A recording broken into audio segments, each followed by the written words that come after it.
तर मी गेल्या अगोदर देवाला एकच प्रश्न विचार एक प्रश्न विचार की देवा, नेमकं काय चुकलं होतं माझ्या राजाचं? नेमकं काय तुला जगाला संदेश काय द्यायचा होता? एवढ्या भयंकर मरण यातना माझ्या राजाला दिल्या. महाराज, 30 दिवसातला एकही दिवस असा नव्हता की ज्या दिवशी कुठली शिक्षा मिळत नाही. अहो, आपल्या गाडीचा किंवा आपल्या डोक्याचा एक केस जर उपटला महाराज, किती त्रास होतो, किती त्रास होतो. रडू येतं की नाही? पायात काटा घुसला, धडकन पाणी येतं, मायाव म्हणते बापो. अहो, मास्तरनं छेडी मारली तर पोरगात मी जरा मारकुट्या मास्तर आहे, मी छेडी हानीतच नाही, मी हातानच हाणतो गालामध्ये. पोरग मी जवळ गेलो ते असं करते, आधी असं वाकडं होऊन जात. मी म्हणतो आपल्याला साधी चापट सहन होत नाही. महाराज, हे नख आहेत ना, हे नख उपटून काढले. हो, उपटून कसे काढले? पकडीमध्ये धरले तर नख आपले नख निघतात ना.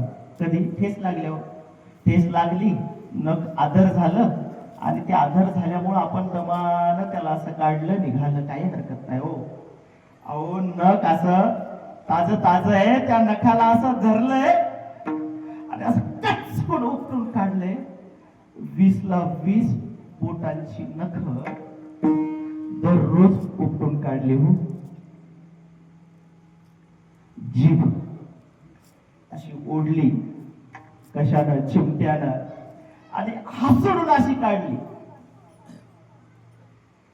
एवढ्यावर त्याचं समाधान लाभलं नाही. अंगाची तर सगळी छन्नीच केली होती.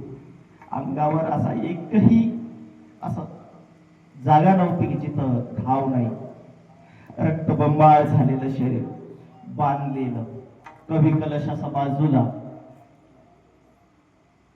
आणि अशा रक्तबंबाळ अवस्थेत एके दिवशी औरंग्यानं बोलून घेतलं.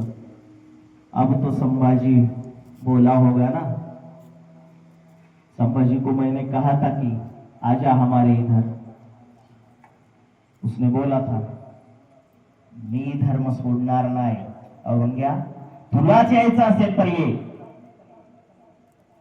आज तरी सांगितलं, आज पण नाही, काहीच शब्द नाहीये. बरं ठीक आहे, काय अडचण नाही. त्याला थोडासा गम तरी झाला असेल की मी औरंगजेबाच्या तावडीत सापडलोय, आता औरंगजेबाची माफी मागून सुटका घ्यावी. तसं काहीच नाही. जवळ गेलं तर डोळे वटारून पाहत आहे. म्हणजे अरे बापरे, औरंग्याला भेटायला. क्यों संभा, क्या निर्णय लिया है तूने? तू आ रहा है क्या हमारे इधर? संभाजीने सांगितलं, ए औरंग्या, हट. अरे छत्रपती शिवाजी महाराजांचे औलाद आहे, छत्रपतींचा छावा आहे. अरे मरेल पण वाकणार नाही रे.